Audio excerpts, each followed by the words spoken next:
매일 아침 책 읽기로 하루를 시작하는 행복 습관, 미라클 독서입니다. 오늘 함께 읽어볼 책은 지중해 부자, 부자가 되고 싶은 당신이 꼭 만나야 될 한 사람, 박종기 지음, RH 코리아에서 펴낸 책입니다. 프롤로그, 사업체는 홍콩에, 집은 지중해에 둔 한국인 신사. 내가 돈에 대한 욕심으로 가득 차서 세상을 바라보던 시절, 한 중년 신사를 알게 되었다. 상대를 당혹스럽게 하는 까다로운 말투와 행동 때문에 첫인상은 좋지 않았지만 돈이 무척이나 많다는 사실을 알고부터는 그를 만나기 위해 온갖 노력을 해야 했다. 그에게 10년 동안 계속 연락을 했고 한국에 올 때면 가끔, 어쩔 땐 아주 가끔 만날 수 있었다. 최근 부산에서 만났을 때 아주 특별한 일이 있었다. 그는 평소와 다르게 많이 흥분했었다. 주위를 둘러싼 직원들의 표정 역시 긴장한 채 굳어 있었다. 분명 어떤 일이 일어났음이 틀림없었다. 그는 나에게 조용히 차 한잔 하자며 호텔 로비에 있는 카페로 들어갔다. 그가 거느리는 홍콩의 투자회사는 우리나라, 일본, 싱가포르에 투자하는 제법 규모가 있는 회사다. 흥미롭게도 투자금 모두 본인의 돈이며 그 돈을 관리하는 직원만 해도 10명이 넘는다. 이 이야기는 전부터 대강 알고 있었지만 그는 오늘따라 좀 더 자세히 설명을 해주었다. 그는 여전히 흥분한 듯 보였고 무척 힘들다는 표정을 지었다. 잠시 후 결심한 듯 내게 말했다. 한국 법인은 네가 맡아라. 국내 주식 투자를 담당하는 한국 법인은 그동안 2명의 책임자가 교체되었다.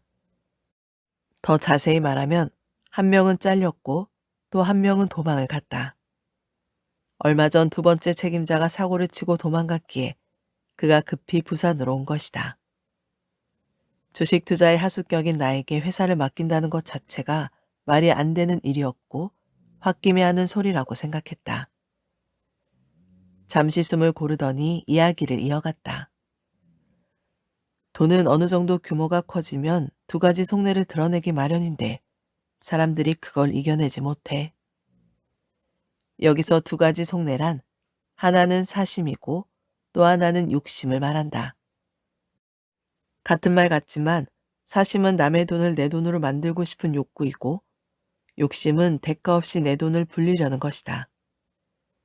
앞선 책임자는 사심을 부렸고 다음 사람은 욕심을 부렸다. 네가 한번 해봐라. 갑작스런 제안에 당황스러웠고 걱정이 앞섰다. 그런 나에게 그가 말했다. 주식은 실력이 전부가 아니다. 벌 때도 있고 잃을 때도 있다. 정확하게만 해라. 그렇게 해서 부담스러운 회사를 맡게 되었다. 투자 운용은 각각 전문가들이 알아서 처리했고 나는 매달 또는 분기별로 손익 보고를 해야 했다. 돈은 숫자로 말한다. 숫자가 정확하지 않으면 의미가 변질된 것이다. 어떠한 경우라도 정확히 해라. 그가 만날 때마다 나에게 했던 말이다. 돈의 사심과 욕심이 개입되면 그때부터 숫자는 달라진다. 달라진 그 숫자 때문에 실력 있는 책임자 2명이 교체된 것이다. 이분이 왜 나를 선택했을까? 하루에도 수십 번 고민했다. 그저 순진해 보여서? 아니면 정말로 사심이 없고 욕심이 없어 보여서? 아니다.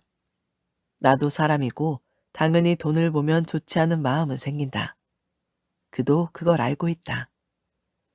나중에 왜 저를 선택하셨습니까?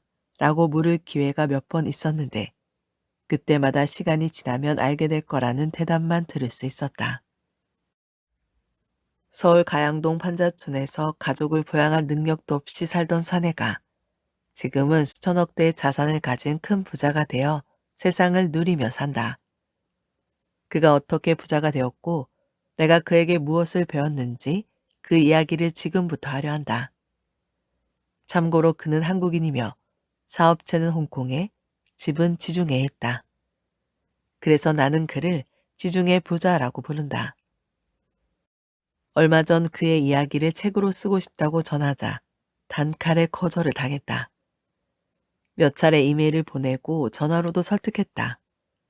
이 말을 항상 마지막에 덧붙였다. 내가 당신에게 배운 것처럼 다른 사람들도 뭔가를 깨닫는다면 세상은 더 밝아지지 않겠습니까? 이분은 젊은 적 어두운 막사에서 오래 살아서인지 밝은 세상이란 표현을 무척이나 좋아했다. 드러내기 싫어하는 부자들의 공통된 습성으로 좀처럼 승낙하지 않았으나 지난달 만났을 때 몇 가지 조건을 제시하며 허락을 해주었다. 아마도 밝은 커피숍에서 밝은 옷을 입고 매달렸기에 가능했던 것 같다. 여기서 몇 가지 조건이란 자신을 밝히지 말 것, 좋은 것만 이야기할 것, 그리고 내가 알고 있는 과거사 몇 가지는 뺄 것. 빼야 하는 과거사는 자식들이 알면 창피할 것과 자신이 생각해도 부끄러운 몇 가지이고 나머지는 지극히 사적인 것들이라 별로 전하고 싶지 않은 내용이다. 사람마다 부자에 대한 기준이 다르고 돈에 대한 철학도 다르겠지만 이 책이 전하는 지중해 부자의 이야기는 돈에 얽매인 인생을 보다 풍요롭게 가꾸는데 손색이 없을 거라는 생각이 든다. 그래서 꼭 책으로 쓰고 싶었다. 독자들이 내가 받은 것 이상의 도움을 얻기를 바란다. 마지막으로 멀리 지중해 해안에서 이 책을 읽고 있을 그분께 진심으로 감사드린다. 스토리 1. 마음만 앞선 채 분주한 사람에게 고함. 부자가 되기 위한 첫 번째 조건은 체력. 무슨 일을 하긴 해야 하는데 업무가 안 나거나 귀찮은 사람. 작심삼일로 쉽게 무너지고 조금 하다가 딴짓을 하고 싶은 사람. 마음만 앞서고 행동은 뒷전인 사람.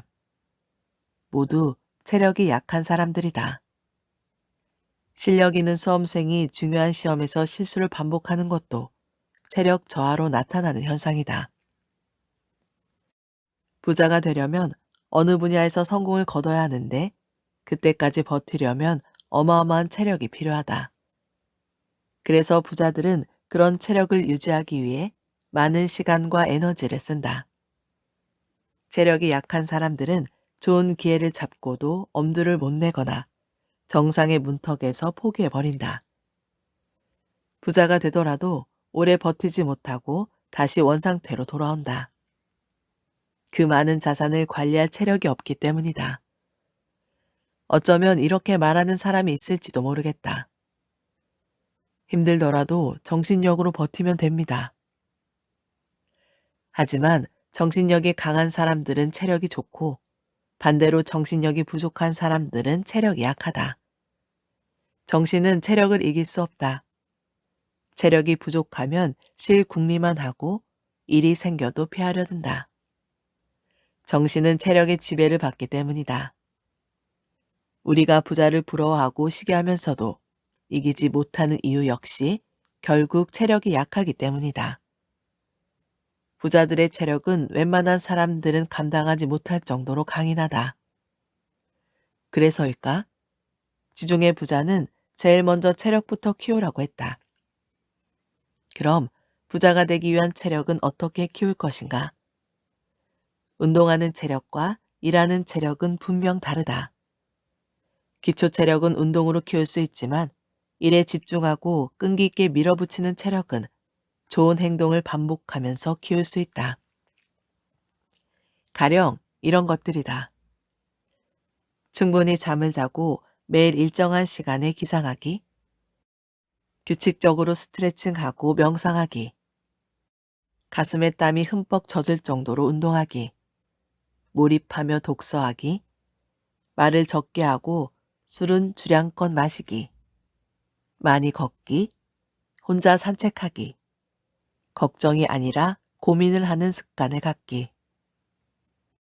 가장 중요한 건 늦게까지 놀고 마시며 에너지를 탕진하는 행위들을 절제하는 것이다. 이런 습관을 들인다면 매일 최상의 컨디션을 유지하고 결국 큰일을 감내할 체력을 완성할 수 있을 것이다. 대부분 하기 싫은 행동이지만 결국 부자의 길은 하기 싫은 소소한 행동이 반복되면서 만들어진다.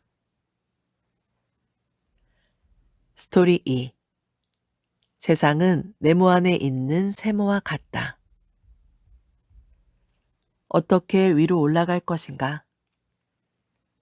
네모 속의 세모난 세상에서 살고 있다는 그의 말은 지금도 충분히 이해가 간다.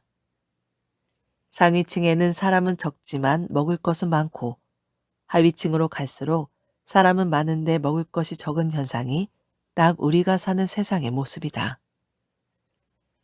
지중해 부자는 냅킨에 삼각형을 그린 후 내 위치가 어디쯤이냐고 물었다.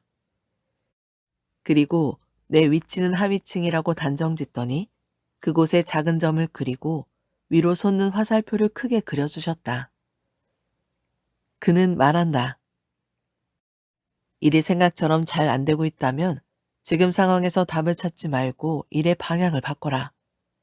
자동차를 한 대 더 팔려고 애쓰기보다는 누구나 인정하는 자동차 전문가가 되는 게 더 큰 소득을 보장할 것이다. 하위층에서는 아무리 노력을 해도 얻을 것이 별로 없다. 상위층으로 올라가야만 더 많은 기회와 소득이 주어진다. 어떻게 돈을 더 벌 것인가가 아니라 어떻게 위로 올라갈 것인가를 고민해야 한다. 스토리 3. 궁상 떨지 마라. 평생 그렇게 산다. 부자들은 돈을 어떻게 쓸까? 부자들은 돈을 쓰는데 우선순위가 있다. 첫째, 남을 위해 쓴다. 여기서 남은 아무나 될 수 없고 나의 그릇을 키워줄 수 있는 사람에 한한다. 사업을 하는 사람은 미래의 고객이 될 사람을 위해, 투자를 하는 사람은 고급 정보를 주거나 투자 자금을 댈 사람 혹은 그럴 가능성이 있는 사람을 위해 돈을 쓴다. 둘째, 남을 감동시키기 위해 쓴다. 남을 감동시키면 그 이상의 돈을 벌 수 있다는 것을 경험으로 알기 때문에 과감하게 쓴다. 그래서 기부 문화가 부자들 사이에 쉽게 정착되었는지도 모른다. 돈은 돌고 돌아 언젠가는 다시 올 것이란 것을 믿고 있다. 내가 아니면 자식에게라도 올 것이라고 생각한다. 우리는 대부분 나를 위해 혹은 가족을 위해 돈을 쓴다. 남을 위해 쓸 여유가 없다고 항변하지만 돈을 더 벌어도 상황은 여전하다. 왜냐하면 그럴 마음이 없으니까. 내가 좋은 집에 살아야 하고 좋은 차를 타고 다녀야 한다. 거기에 좋은 옷을 입고 좋은 음식을 먹어야 한다. 그렇게 나와 가족에게만 돈을 쓰면 돈은 그저 없어지는 것에 불과하다. 다시 돌아올 여지가 없다. 돈은 나한테만 쓰면 돌지 않는다. 남들에게 써야 돌고 돌아서 새끼까지 쳐서 돌아온다. 스토리 4. 부자도 부자에게 사는 법을 배운다. 큰 부자들의 인생 철학. 큰 부자들의 삶을 들여다보면 몇 가지 중요한 특징이 보인다. 1. 건강을 지키는 게 우선이다. 부자들은 지독할 만큼 건강관리에 철저하다. 세상에 건강만큼 중요한 것은 없다고 생각한다. 그들은 건강관리를 위해 거창하게 행동하기보다는 단순하고 일상적인 원칙 몇 가지를 정해놓고 지킨다. 가령 먹는 양을 정해두거나 저녁에 테니스를 치거나 아침에 견과류를 먹는 등의 원칙을 정하고 철저히 지켜나간다. 2. 자식 교육에서 가장 중요한 것은 자산관리다. 자본주의 사회에서 돈은 세상을 움직이는 힘이다. 잘못 키운 힘은 한순간에 파산으로 이어질 수 있다는 걸 알기에 부자들은 어려서부터 자녀들에게 올바른 자산관리법을 철저히 가르친다. 부를 물려받은 자녀들은 수백 년이 흘러도 끄떡없는 자산관리 체제를 구축해간다. 3. 과시욕을 부리지 않는다. 이제 막 부자가 된 새내기 부자들은 주체할 수 없을 정도로 돈을 쓰며 자신의 부를 과시하기 바쁘다. 결국 그들은 파산을 하며 새로운 부자에게 그 자리를 내준다. 절제할 줄 아는 부자들은 스스로 평범한 사람이라고 여기며 평범한 다른 사람들과 함께 지내는 걸 좋아한다. 4. 신문이나 뉴스보다는 책을 읽는다. 평범한 사람들은 단기간의 이슈에 민감하게 반응하고 열광하지만 부자들은 역사와 철학, 미래에 더 관심 있어 한다. 풍족한 인생을 위해 꼭 배워야 할 것임을 알기 때문이다. 5. 영양제를 멀리한다. 가공 영양제는 몸을 맹신하게 만든다. 불량식품을 실컷 먹고도 비타민제를 먹었으니 괜찮다고 생각하는 식이다. 부자들은 자연에서 건강을 찾는다. 적게 먹고 운동하면서 항상 적절한 영양과 체력을 유지하려고 신경 쓴다. 6. 어디를 가든 부부가 함께 다닌다. 부자들은 고독을 즐기지만 외로움을 싫어한다. 식사를 할 때에도 여행을 갈 때에도 항상 부부가 함께 다닌다.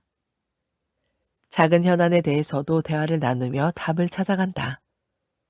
세상에서 가장 훌륭한 멘토는 배우자라고 손꼽는다. 7. 비싼 음식을 조금 먹는다. 부자는 싼 값에 많이 주는 사과를 사기보다는 한 개에 10,000원 하는 사과를 사서 맛있게 먹는다. 음식은 비쌀수록 제값을 한다. 많이 먹기보다는 좋은 음식을 적게 먹는 것이 당연히 건강에 더 좋다. 스토리 7. 많이 먹으려면 파이를 크게 키워라. 지중해 부자식 주식 투자법. 주식 투자에 성공할 확률을 따져보면 0.1%도 안 된다는 계산이 나온다. 예상치이긴 하지만 주식 투자로 성공했다는 사람은 10,000명 중 1명 있을까 말까 한 확률이다. 그래서 주식시장은 그 정도 확률밖에 기대할 수 없는 살아남기 어려운 곳이다. 주식에 대해 아무것도 몰랐던 그가 어떻게 해서 그러한 큰 성공을 거머쥘 수 있었을까? 그의 성공 비결을 알아본다. 1. 최고의 고수를 찾아갔다. 당시 최고의 고수는 실력자가 아니라 돈이 많은 큰손이었다. 돈으로 증시를 주무르던 시기였기에 그는 큰손을 찾아간 것이었다. 큰손에게 버림을 받고 동료에게 시달림을 받고 수개월 동안 한 푼도 못 버는 생활이 계속되었지만 주식으로 성공하겠다는 의지로 끝까지 버티며 큰손을 통해 기회를 잡았다. 2. 새로운 방식을 습득하고 실천했다.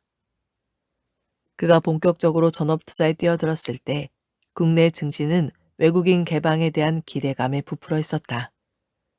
하지만 외국인 투자에 관한 연구와 준비는 없던 시기였다. 거금 5만 원을 들여 찾아간 외국인 투자 강연을 통해 그는 새로운 세상을 알게 되었다. 그것으로 그친 것이 아니라 선진국의 투자 방식을 공부하고 전문가들을 모아 함께 연구했다. 3. 주변 사람들과 함께 파이를 키웠다. 큰손 밑에서 함께 지냈던 사람들은 각자 제 살 길이 바빴다. 아무리 좋은 정보라도 자신의 자금으로만 투자했기에 돈을 버는데 한계가 있었다. 그는 채권자를 시작으로 큰손, 사채업자까지 함께하여 파이를 키워갔다. 같은 10% 수익이 났더라도 1,000만 원의 10%와 10억의 10%는 100배 차이가 난다. 4. 신뢰를 생명처럼 여겼다. 반자촌에서 식구들과 떨어져 살면서도 채권자에게 이자를 갚는 일은 거르지 않았다. 아무리 형편이 어려워도 숨거나 도망치지 않았다. 주가 하락으로 원금을 잃었을 때에도 집을 팔면서까지 약속대로 원금을 보전해 주었다. 그런 신뢰가 쌓여 더 많은 자금을 얻게 되었고 덕분에 더 큰 돈을 벌 수 있었다. 스토리 8. 세상이 뒤집히면 그때가 바로 기회다. 반토막의 기회를 잡아라. 우리나라 종합주가 지수를 보면 본격적인 주식 화랑기가 시작된 1986년부터 현재까지 5년 정도의 주기마다 반토막이 나는 기현상이 나타났다. 마치 짜고 치듯이 생각지도 못한 사건을 터뜨려 주가를 폭락시켰다. 주식 투자에 아무런 문외한이라 해도 이런 때를 기회로 살린다면 안정적으로 높은 수익을 올릴 수 있다. 그럼 종합주가 지수가 반토막 났을 때 어떤 회사의 주식을 사야 할까? 과거에는 업계 1등이나 2등의 우량회사 주식을 샀지만 최근 세계 경제를 보면 불확실성의 증대와 빠른 변화로 인해 어떠한 회사라도 위험에 처할 수 있는 시대가 되었다.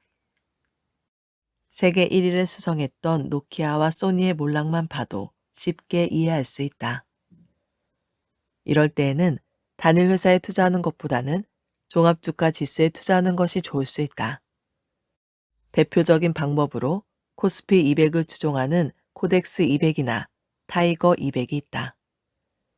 코덱스 200은 종합주가 지수의 변화에 따라 가격이 오르내리는 ETF이다. 펀드이긴 하지만 주식처럼 자유롭게 사고 팔 수 있어서 증권사의 HTS를 통해 쉽게 거래할 수 있다.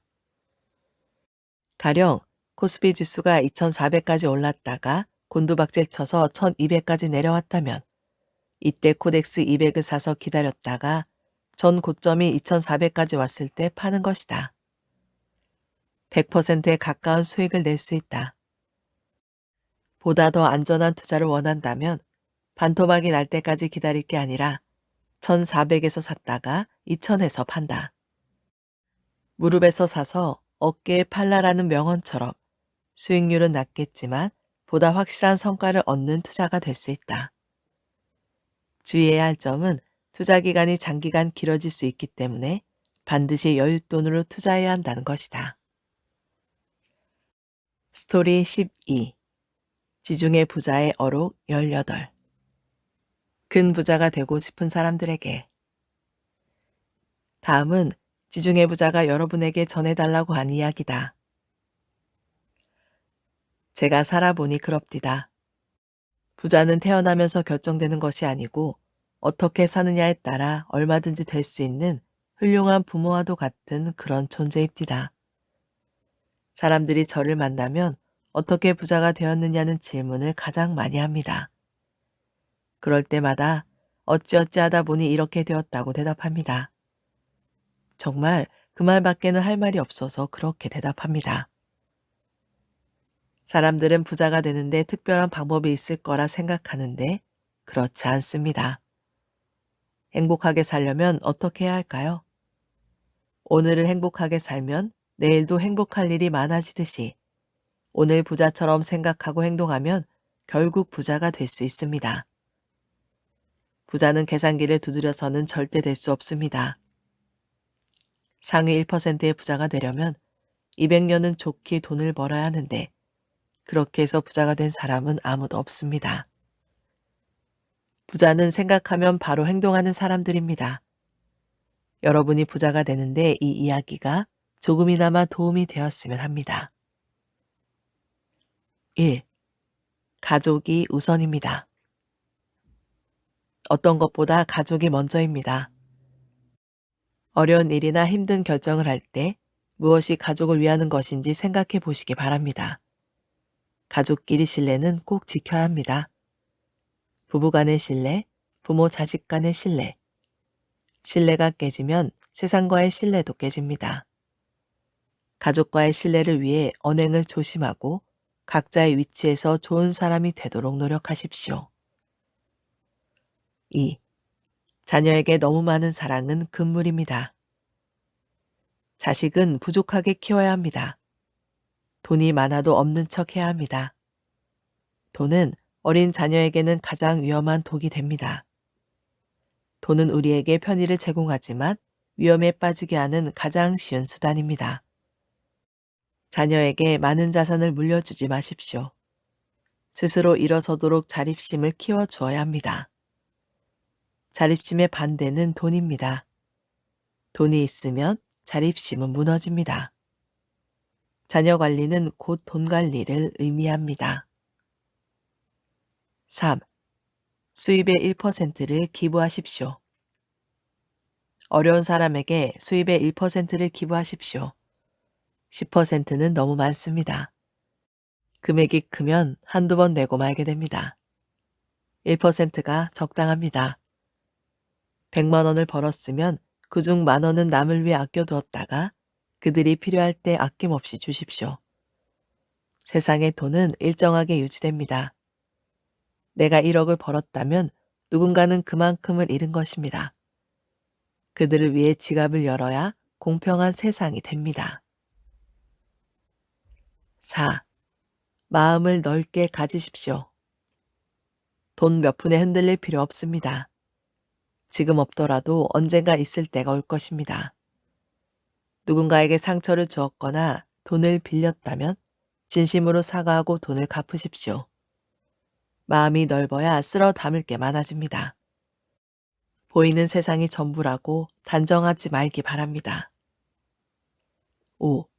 돈에 질투하지 마십시오. 옆집 사람이 땅을 샀다고 배 아파할 이유가 없습니다. 세상에 돈이 얼마나 있을까요? 그 많은 돈 중 그 사람이 차지한 건 개미 손톱의 때만큼도 안 됩니다. 겨우 그 정도의 돈에 질투하지 마십시오. 질투는 당신의 영혼만 파괴합니다. 6. 뭐라도 하십시오. 부자를 바라면서 가만히 있지 마십시오. 뭐라도 해야 손에 잡히는 법입니다. 가만히 앉아있는 사람이 얻을 수 있는 건 지질과 비만밖에 없습니다.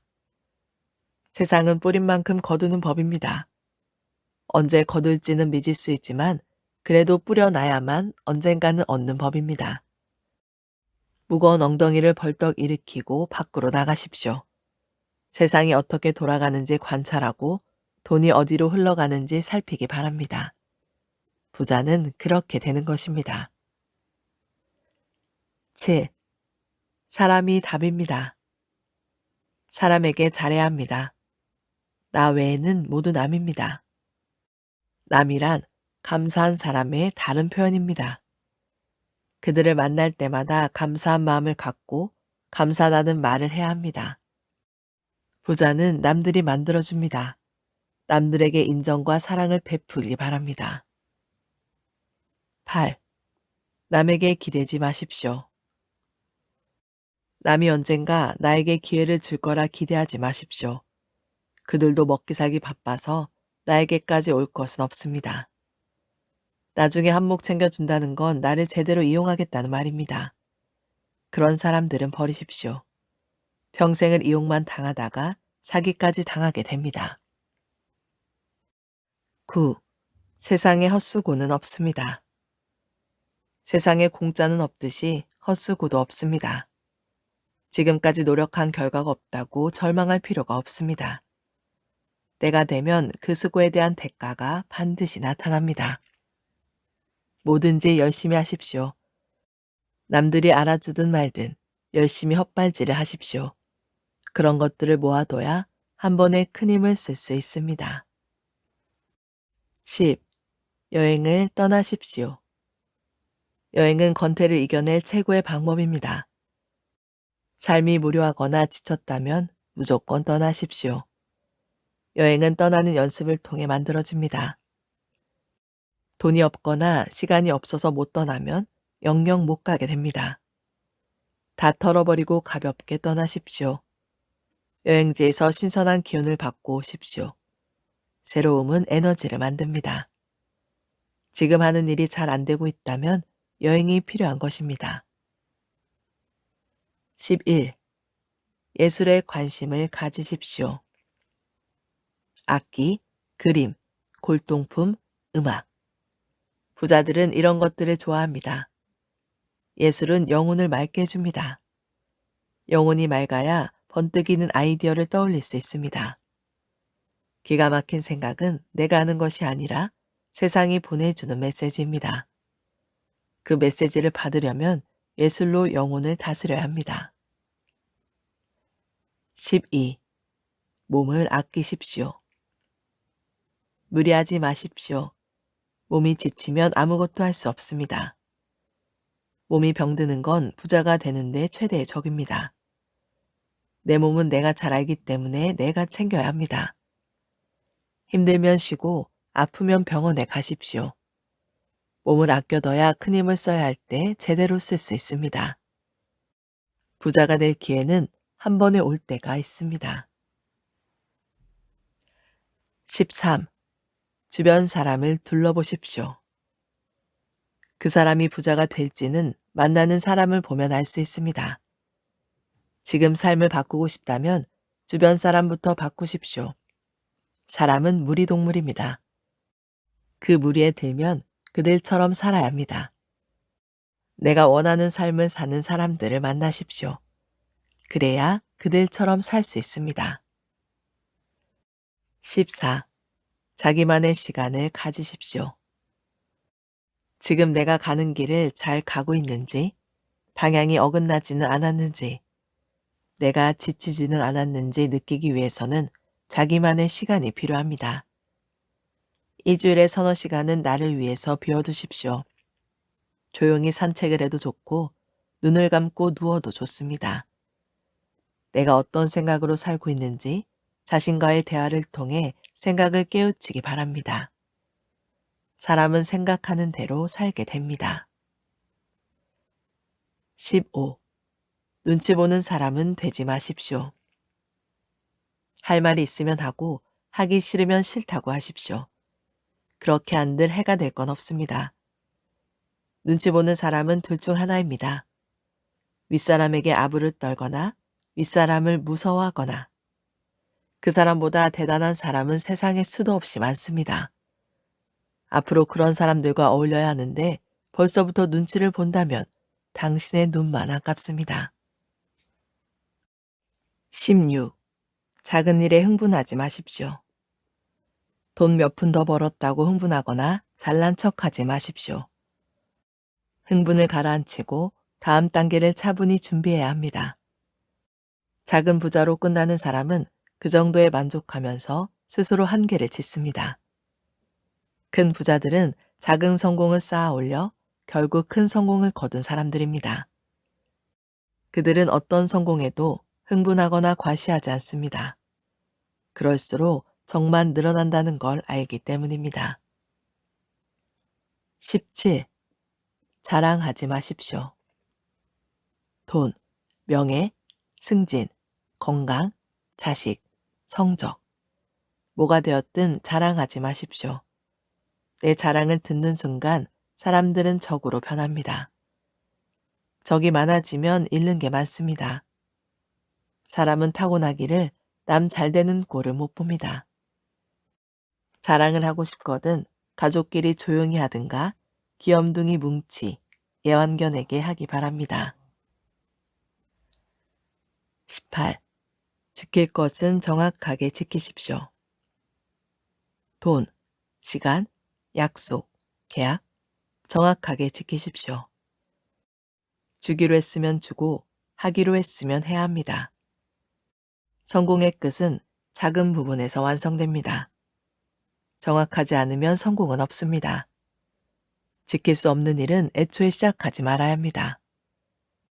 사람의 신뢰는 작은 것까지 지키는 섬세함에서 차이가 납니다. 정확한 사람이 되십시오. 제가 지중해 부자라면 여러분은 대서양의 섬을 누비는 아일랜드 부자가 되리라 생각합니다. 벌써부터 이곳의 부자들은 섬들을 사들이며 자신만의 왕국을 만들고 있습니다. 이 글을 읽는 당신에게도 분명 그런 날이 올 거라 믿습니다. 회장님은 언제 그렇게 많은 돈을 버셨어요? 내가 돈 번 적은 없어. 남들이 벌어다 주었지. 사람은 말이야, 살다 보면 한두 번씩 돈이 벌릴 때가 있거든. 그때 어떤 선택을 하느냐에 따라 인생이 달라지는 거야. 좋다고 다 써버리면 다음 기회는 없는 거고, 잘 잡아두면 기회는 계속 생겨나지. 그래서 돈이 벌릴 때 조신하게 살아야 하는 거야. 오늘 미라클 독서는 여기까지 읽도록 하겠습니다. 오늘도 감사합니다.